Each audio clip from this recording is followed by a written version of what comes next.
The day is finally here, boys and girls. Super Cup final, Real Madrid versus Frankfurt. Video शुरू करने से पहले इस video को लाइक करना ना भूले, इस वीडियो को शेयर करना ना भूले और जन्मदिन विश करना ही ना भूले। तो दोस्तों, जिसको नहीं पता कि ये सुपर कप होता किसके बीच है, तो जो यूरोपा लीग जीतते हैं और जो चैंपियंस लीग जीतते हैं, जैसा हमें पता है फ्रैंकफर्ट ने रेंजर्स को हराया पेनल्टी शूट आउट में और वो यूरोपा लीग जीते, और रियल मैड्रिड ने 14th चैंपियंस लीग जीता अपना, लिवरपूल को 1-0 फाइनल में हरा के। दोस्तों, तो जितनी भी मैंने बातें सुनी, जितने भी लोगों के कमेंट पढ़े, लोगों का यही कहना है कि देखो रियल मैड्रिड का जीतना इज क्रिस्टल क्लियर, क्योंकि क्वालिटी इज टॉप नॉच। और जो लोग फ्रैंकफर्ट को बैक कर रहे हैं वो यही कह रहे हैं कि रियल मैड्रिड ने अपना लास्ट गेम खेला है 10 दिन पहले, और Frankfurt they have already started their campaign Bundesliga का, और चाहे जैसा वो स्टार्ट चाहते हैं ऑब्वियसली वैसा नहीं था। Bayern defeated them 6-1। ऑब्वियसली सच बात है, ये फ्रैंकफर्ट मेरे ख्याल से तो इट्स ऑल आउट टीम, ठीक है, जो बहुत हाई प्रेस करने का बहुत मन करता है उनका, और जो दबा के काउंटर अटैक में भी अच्छे हैं। जैसा कि हमने बार्सिलोना के मैच के अगेंस्ट देखा था, तो मैं दोस्तों बार्सिलोना का मैच बार बार लाता रहूँगा, इट्स नॉट अ पन और एनीथिंग, बट ऑब्वियसली एक उस मैच में दे वर फिनोमिनल अगेंस्ट बार्सिलोना। काफ़ी ज़्यादा अगर देखो हाफ स्पेसेस में बहुत ही फ़ायदा उठाया था, वाइड स्पेसेस में काफ़ी खेले थे वो लोग, उनके काउंटर अटैक्स बहुत बढ़िया थे उस दिन। मिडफील्ड में 3v2s बनाए, ठीक है, और आगे जाते हुए मतलब आप देखो at certain point right wing पे बम्बार्ड कर रहे हैं के पूरे प्लेयर्स फ्रैंकफर्ट के against Barcelona. 3v2, 2v1, 4v3 बनाने के लिए आप देखो मिडफील्ड में उनकी जो बैक थ्री खेलती है, एंडी का बार बार बीच में आ रहा था। तो ये एक बहुत तगड़ी चीज़ है फ्रैंकफर्ट के अगर बारे में बात करें। मेरे अगर रियल मैड्रिड की बात करो तो real Madrid is a team जो बैक थ्री के अगेंस्ट काफ़ी अच्छा खेली है। बीट एटलेटिको मैड्रिड ले लो आप, या फिर आप बात करो पिछले साल चेल्सी की, तो बैक थ्री के अगेंस्ट रियल मैड्रिड काफ़ी अच्छा खेलते हैं। स्पेसिफिकली एंसेलोटी की टेक्निक की बात करूँ तो वो एक ऐसा टीम नहीं कि वो भी एकदम पूरी की पूरी हाई प्रेस कर रहा है बैक थ्री में, ठीक है, ऐसा कुछ भी बैठ के पेस को, पहले गेम की जो पेस है उसको हैंडल करते हैं। ऑब्वियसली क्रूज कंट्रोल पे उसकी बहुत बड़ी रिस्पॉन्सिबिलिटी होती है। तो जैसे ही रियल मैड्रिड एक बार पेस कंट्रोल कर लेती है, और यहीं पर बात होगी जो रस्टीनेस की रियल मैड्रिड की बात हो रही है, तो मेरे ख्याल से फ्रैंकफर्ट चाहेगी कि इन द ओपनिंग मिनट्स ही वो गोल मारती है, क्योंकि अगर आप देखो जैसा वो हाई प्रेस करते हैं तो ऑब्वियसली फॉर श्योर अगर आप कैसेमीरो की बात करो इन पर्टिकुलर, तो वो थोड़ा ऑन द बॉल थोड़ा क्लमजी लगा है इन प्री सीजन भी, या वैसे भी अगर पिछले सीजन की बात करें तो काफ़ी ज़्यादा क्लमजीनेस है, काफ़ी ज़्यादा मतलब अनसर्टेनिटी ऑन द बॉल है, और प्रेशर के उसमें काफ़ी वाइटल पॉइंट्स पे Casemiro tend to lose the ball.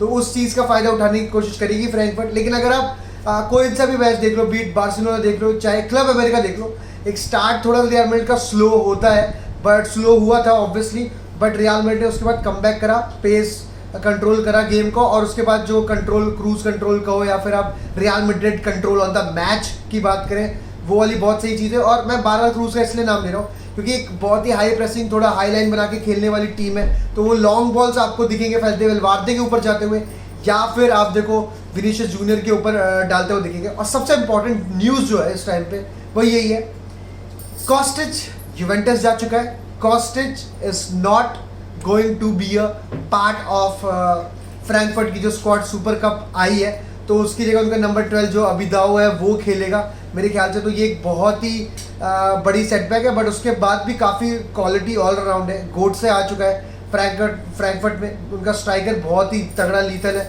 Right wing से कनॉफ बहुत तगड़ा है, सेबेस्टियन रूड अगर आप देखो बीच में, तो ये एक्सपीरियंस साइड भी है। उसके साथ में भाई आपको जो पेस जो बर्स्ट होती हुई दिखती है वो भी ऑल अराउंड द पिच है, तो इसलिए hence they are very very good counter attacking की अगर हम बात करें। बट कॉस्टिच का ना होना एक बहुत ही बड़ा झटका है इनके लिए।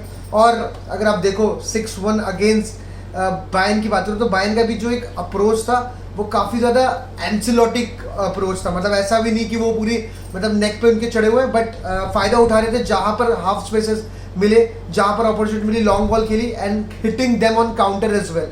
तो ये काफ़ी अच्छी चीज़ है जो बायर्न के उस दिन गेम में दिखी, नेगल्समैन के टेक्निक में दिखी, and hence they thrashed Frankfurt दबा के। और अगर रियल मैड्रिड की लाइनअप की बात करें दोस्तों, तो लाइनअप ऑब्वियसली काफ़ी ज़्यादा प्रिडिक्टेबल है। आप बात करो तो बेंजेमा, विनीशियस, फेदे वेलवार्दे के होने से बहुत सारे फ़ायदे इस गेम में। आप देखो they Frankfurt tend to make numerical advantage in the midfield, और अगर वैसे ही फेदे वेलवार्दे आ जाता है तो एक 4v4 बन जाएगा, ना कि एक 4v3 जिसकी हम बात करते हैं जब फ्रैंकफर्ट की बारी आती है। तो ये एक बहुत तगड़ी चीज़ है फेदे वेलवार्दे की वजह से।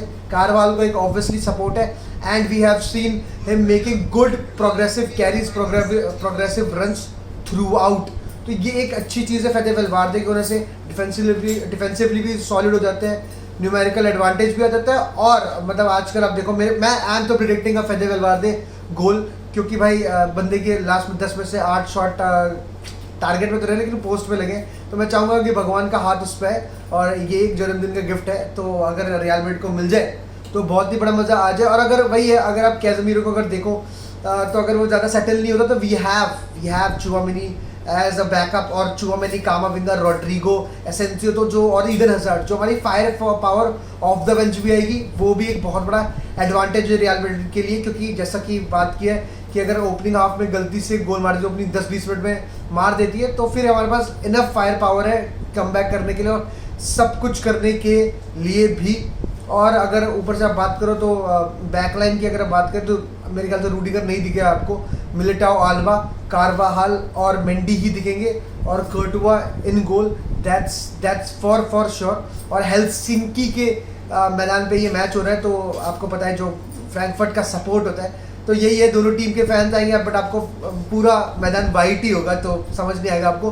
बट फ्रैंकफर्ट की जो वो है कि अगर सपोर्टर्स वो आएंगे तब बाद में, लेकिन वही है, हेलसिंकी इतना बड़ा स्टेडियम है, जैसे कैंप नो में दबदबा बना दे, तो वो लेकिन सपोर्ट की जो बात है, कि जहाँ पर भी जाते हैं अपने लड़कों को लेके जाते हैं, तो एक बहुत अच्छी चीज़ है फ्रैंकफर्ट की अगर आप बात करें एज अ होल क्लब की भी। और रियल मैड्रिड पूरी की पूरी कॉन्फिडेंट होनी चाहिए। I don't see a reason where Real Madrid can lose the match. और वही है, काफ़ी लोगों का ये भी कहना है कि क्योंकि ये लोग 6-1 हार के आए, तो स्टार्टिंग में कंजर्वेटिव होगा थोड़ा सा, फर्स्ट 45 मिनट्स में दे विल सिट बैक, और फिर खेलने की कोशिश करेंगे, सेकंड हाफ में पूरा ऑल आउट करने की कोशिश करेंगे फ्रैंकफर्ट। बट मेरे को ऐसा नहीं लगता है, they will press Real Madrid as much as they can, because अगर आप बात करो नॉकआउट गेम्स की और नॉकआउट टूर्नामेंट्स की स्पेसिफिकली, तो फ्रैंकफर्ट को पूरा आइडिया है, and they don't tend to give respect to सामने वाली team, no matter which team that is. आप देख सकते हो बार्सिलोना का मैच देख लो, अगर आप वेस्ट हैम देखो, रेंजर्स देखो, सबके अगेंस्ट मतलब वो अच्छा खेले, अच्छी फुटबॉल की बात है।